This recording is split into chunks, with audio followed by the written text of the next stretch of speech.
दोस्तों, नक्शे पर दिखने वाली एक पतली सी गर्दन, महज 22 किलोमीटर चौड़ा एक रास्ता जिसे दुनिया चिकन नेक के नाम से जानती है। बरसों से रक्षा विशेषज्ञों के माथे पर इस जगह को लेकर पसीना रहा है। डर यह था कि अगर चीन ने अपनी सेना को थोड़ा सा भी आगे बढ़ाया तो वो इस गर्दन को दबोचकर भारत के पूर्वोत्तर के 7 राज्यों को मुख्य देश से हमेशा के लिए काट देगा। ये भारत की वो दुखती रग थी जिस पर दुश्मन की नजरें गिद्ध की तरह गड़ी थीं।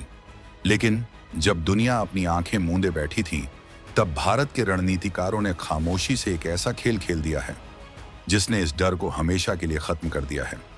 ये कहानी किसी एक मिसाइल या एक टैंक की नहीं है, बल्कि ये कहानी है रातों रात जमीन से उगाए उन 3 विशालकाय किलों की, जिन्होंने भारत के पूर्वी फ्रंटियर का नक्शा ही बदल कर रख दिया है। सिलीगुड़ी के संकरे रास्ते पर भारत ने अचानक खड़े कर दिए 3 ऐसे अभेद्य किले, जहां परिंदा भी पर मारेगा तो बनकर गिरेगा सीधा राख।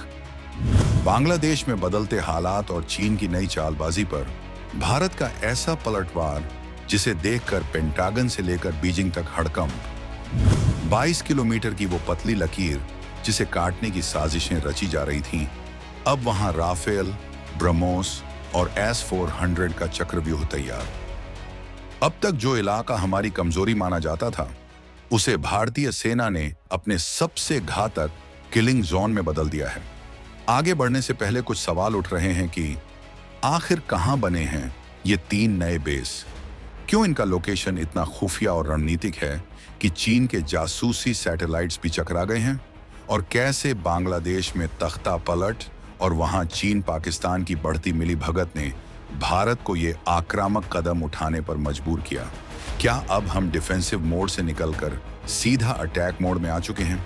इन सारे रोंगटे खड़े कर देने वाले सवालों के जवाब और इस महापरिवर्तन की पूरी कहानी हम आपको बताएंगे, तो अपनी सीट की पेटी बांध लीजिए और बने रहिएगा वीडियो पर अंत तक। इस मास्टर स्ट्रोक पर आपके क्या विचार हैं? कमेंट में जय हिंद लिखकर जरूर बताइएगा। चलिए सबसे पहले इस कहानी के विलेन और खतरे को समझते हैं। सिलीगुड़ी कॉरिडोर, जिसे प्यार से या डर से हम चिकन नेक कहते हैं, भारत के नक्शे पर वो नाजुक मोड़ है जो पश्चिम बंगाल में स्थित है। इसकी चौड़ाई कहीं कहीं तो इतनी कम है कि आप एक तरफ खड़े होकर दूसरी तरफ का नजारा देख सकते हैं। उत्तर में चीन का डोकलाम पठार, दक्षिण में बांग्लादेश और बीच में नेपाल और भूटान। ये इलाका एक सैंडविच की तरह है। 2017 में जब डोकलाम विवाद हुआ था, तब चीन की पीपुल्स लिबरेशन आर्मी PLA का मकसद साफ था, चुंबी घाटी से नीचे उतरकर इस कॉरिडोर के करीब पहुंचना। उनकी रणनीति बिल्कुल साफ थी, एक बड़ा हमला करो, हाईवे और रेलवे लाइन को उड़ा दो और भारत का पूरा नॉर्थ ईस्ट, अरुणाचल, असम, मणिपुर, नागालैंड, मिजोरम, त्रिपुरा, मेघालय देश से कट जाएगा। सोचिए, अगर ऐसा होता तो रसद, हथियार और सैनिकों की मदद वहां कैसे पहुंचती? ये एक ऐसा डरावना सपना था जो हर भारतीय जनरल की नींद उड़ा देता था। दुश्मन को लगता था कि भारत यहां कमजोर है क्योंकि यहां जगह कम है और पहाड़ियों पर चीन की स्थिति मजबूत है। लेकिन वो भूल गए कि 1962 वाला भारत अब इतिहास के पन्नों में दफन हो चुका है। 2025 का भारत अपनी कमजोरियों पर रोता नहीं, बल्कि उन्हें अपनी सबसे बड़ी ताकत में बदल देता है। और यही हुआ है इस बार भी। भारत का जवाब 3 नए ब्रह्मास्त्र बेस। अब आते हैं उस धमाकेदार खबर पर जिसने सीमा पार खलबली मचा दी है। भारत ने सिलीगुड़ी कॉरिडोर की सुरक्षा को 3 लेयर में अभेद्य बनाने के लिए 3 नए और बेहद महत्वपूर्ण मिलिट्री ठिकानों, गैरिसन्स को सक्रिय कर दिया है। ये कोई मामूली चेक पोस्ट नहीं है, बल्कि आधुनिक युद्ध के साजो सामान से लैस पूरी की पूरी छावनियां हैं। पहला बेस बना है चोपड़ा, पश्चिम बंगाल में। इसकी लोकेशन सुनकर आप हैरान रह जाएंगे। ये बांग्लादेश बॉर्डर से महज 1 किलोमीटर से भी कम दूरी पर है। जी हां, बिल्कुल दुश्मन की नाक के नीचे।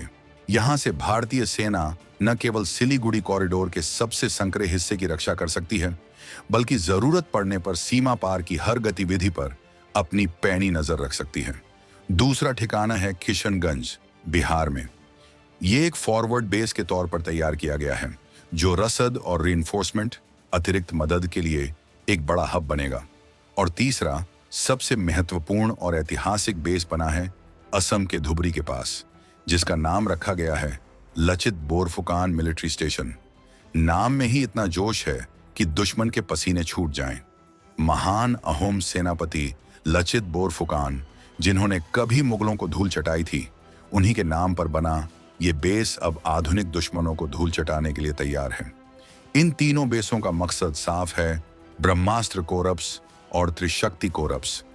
30 कोरप्स को इतनी ताकतवर पोजीशन देना कि अगर चीन या उसका कोई नया दोस्त, जैसे कि बदलता हुआ बांग्लादेश, कोई चाल चले तो उसे शुरू होने से पहले ही खत्म किया जा सके। बांग्लादेश का बदलता रुख और भारत की प्रोएक्टिव चाल। अब आप सोच रहे होंगे कि अचानक इन बेसों को बनाने की इतनी जल्दी क्या थी। इसके पीछे एक बहुत बड़ा जियोपॉलिटिकल खेल है। पिछले कुछ महीनों में हमारे पड़ोसी बांग्लादेश में जो हुआ, उसने भारत के कान खड़े कर दिए हैं। वहां एक ऐसी अंतरिम सरकार आई है जिसका झुकाव साफ तौर पर चीन और पाकिस्तान की तरफ दिख रहा है। खबरें तो यहां तक हैं कि ढाका अब चीनी जेट-एंड-सी फाइटर जेट्स और पाकिस्तानी हथियारों में दिलचस्पी दिखा रहा है। जो बॉर्डर पहले शांत माना जाता था, जहां हमें लगता था कि वहां तो दोस्त बैठे हैं, अब वहां चीन पाकिस्तान की जुगलबंदी का खतरा मंडरा रहा है। भारत के रणनीतिकारों ने भांप लिया कि सिलीगुड़ी कॉरिडोर को अब सिर्फ उत्तर चीन से ही नहीं, बल्कि दक्षिण बांग्लादेश से भी खतरा हो सकता है। इसे कहते हैं टू फ्रंट वॉर की सिचुएशन। इसीलिए भारत ने डिटेरेंस, बचाव की नीति छोड़कर डोमिनेशन, दबदबा की नीति अपना ली है। चोपड़ा बेस का बांग्लादेश सीमा के इतना करीब होना एक कड़ा संदेश है कि हम तुम्हारी हर हरकत देख रहे हैं। अगर तुमने अपनी जमीन का इस्तेमाल भारत के खिलाफ होने दिया तो हमारी प्रतिक्रिया बिजली से भी तेज होगी। ये बेस सिर्फ रक्षा के लिए नहीं है, ये ऑनफेंसिव डिफेंस के लिए है, यानी खतरा दिखने पर हमला करने के लिए तैयार। आसमान से जमीन तक मौत का सामान। इन नए ठिकानों पर सिर्फ दीवारें और बैरक नहीं हैं, बल्कि यहां तैनात किए गए हथियार किसी भी सेना की रूह कंपाने के लिए काफी हैं। हाशीमारा एयरबेस, जो पास ही स्थित है, वहां भारत के सबसे एडवांस राफेल फाइटर जेट्स की स्क्वाड्रन 101, जिसे फॉल्कन्स कहा जाता है, पहले से ही गर्जना कर रही है। ये राफेल जेट्स लंबी दूरी की मेटियोर और स्कैल्प मिसाइलों से लैस हैं, जो सीमा पार किए बिना ही दुश्मन के बंकरों को तबाह कर सकती हैं। लेकिन जमीन पर जो तैयारी हुई है वो और भी घातक है। इन नए बेसों को S-400 एयर डिफेंस सिस्टम के कवच से ढका गया है, यानी अगर चीन का कोई स्टील्थ फाइटर या ड्रोन इस इलाके में घुसने की कोशिश भी करेगा तो उसे 400 किलोमीटर दूर ही हवा में भस्म कर दिया जाएगा। इसके अलावा Akash NG new generation missile system और MRACM medium range surface to air missile की लेयर्स बिछाई गई हैं। और सबसे बड़ी बात, यहाँ ब्रह्मोस मिसाइल रेजिमेंट की तैनाती की गई है। ब्रह्मोस दुनिया की सबसे तेज सुपरसोनिक क्रूज मिसाइल, जिसका कोई तोड़ आज तक चीन भी नहीं ढूंढ पाया है। ये मिसाइलें पहाड़ों में छिपे चीनी ठिकानों को पिन पॉइंट एक्यूरेसी के साथ निशाना बना सकती हैं। मतलब साफ है, भारत ने चिकन नेक को एक ऐसे आयरन डोम में बदल दिया है जिसे भेदना अब नामुमकिन है। ड्रोन वॉरफेयर और तीसरी आंख। 2025 का युद्ध अब सिर्फ बंदूकों से नहीं, बल्कि टेक्नोलॉजी और डेटा से लड़ा जाता है, और यहां भी भारत ने बाजी मार ली है। इन नए बेसों पर खास तौर पर ड्रोन वॉरफेयर यूनिट्स तैनात की गई हैं। ऑपरेशन सिंदूर के बाद भारतीय सेना ने अपनी रणनीति में बड़ा बदलाव किया है। अब यहां अश्विनी प्लेट्यून्स तैनात हैं, जो FPV फर्स्ट पर्सन व्यू और कैमिकेज ड्रोन से लैस हैं। ये छोटे छोटे ड्रोन मक्खियों की तरह झुंड में जाकर दुश्मन के टैंकों और राडार सिस्टम से टकराकर उन्हें बर्बाद कर सकते हैं। इसके अलावा भैरव बटालियन को यहाँ खास मिशन के लिए तैयार किया गया है, जो दुश्मन के इलाके में घुसकर सर्जिकल स्ट्राइक जैसी कार्रवाई को अंजाम देने में माहिर हैं। इन ड्रोन्स के साथ साथ भारत के हेरॉन मार्क II ड्रोन्स 24 घंटे आसमान से निगरानी कर रहे हैं। इनके पास वो सेंसर हैं जो घने कोहरे और रात के अंधेरे में भी दुश्मन 24 घंटे आसमान से निगरानी कर रहे हैं। इनके पास वो सेंसर हैं जो घने कोहरे और रात के अंधेरे में भी दुश्मन की गर्मी, हीट सिग्नेचर को पकड़ लेते हैं। यानी अब सिलीगुड़ी कॉरिडोर के आसपास अगर एक पत्ता भी हिलता है तो उसकी खबर रियल टाइम में दिल्ली के वॉर रूम में पहुंच जाती है। ये सर्विलांस ग्रिड इतना मजबूत है कि चीन की पीपुल्स लिबरेशन आर्मी अब सरप्राइज अटैक का सपना देखना भी छोड़ दें। लचित बोरफुकान, नाम में छिपा संदेश। असम के धुबरी में बने नए बेस का नाम लचित बोरफुकान रखने के पीछे एक बहुत गहरा मनोवैज्ञानिक संदेश है। लचित बोरफुकान वो योद्धा थे जिन्होंने 1671 की सरायघाट की लड़ाई में विशाल मुगल सेना को ब्रह्मपुत्र नदी में हरा दिया था, वो भी तब जब मुगल सेना संख्या में उनसे कहीं ज्यादा थी। उन्होंने गुरिल्ला युद्ध और नदी के भूगोल का बेहतरीन इस्तेमाल किया था। आज जब भारत चीन जैसी विशाल सेना का सामना कर रहा है तो ये नाम याद दिलाता है कि जीत संख्या से नहीं, साहस और सही रणनीति से मिलती है। ये बेस पूर्वोत्तर के प्रवेश द्वार की रक्षा करेगा। धुबरी का ये इलाका ब्रह्मपुत्र नदी के किनारे है और यहां से नदी के रास्ते होने वाली किसी भी घुसपैठ को रोका जा सकेगा।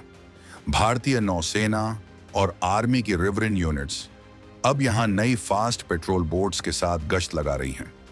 ये एक तरह से जल, थल और नभ तीनों का एक ऐसा संगम है जिसने सिलीगुड़ी कॉरिडोर को भारत का सबसे सुरक्षित किला बना दिया है। इंफ्रास्ट्रक्चर का जाल, चीन को उसी की भाषा में जवाब।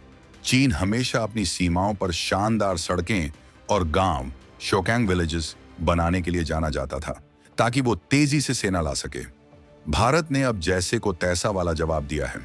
इन नए बेसों तक पहुंचने के लिए भारत ने पिछले कुछ सालों में टनल, पुल और ओन एलवेदर रोड्स का एक जाल बिछा दिया है। सेला टनल इसका जीता जागता सबूत है। अब हमारे टैंक और तोपें भारी बर्फबारी में भी बॉर्डर तक पहुंच सकती हैं। किशनगंज और चोपड़ा के बेस नेशनल हाईवे और रेलवे लाइनों से सीधे जुड़े हुए हैं। इसका मतलब है कि अगर युद्ध छिड़ता है तो देश के किसी भी कोने से, चाहे वो मथुरा हो या अंबाला, हमारी स्ट्राइक कोर को यहां पहुंचने में अब दिनों का नहीं, सिर्फ घंटों का समय लगेगा। लॉजिस्टिक्स की ये रफ्तार ही युद्ध में जीत और हार का फैसला करती है।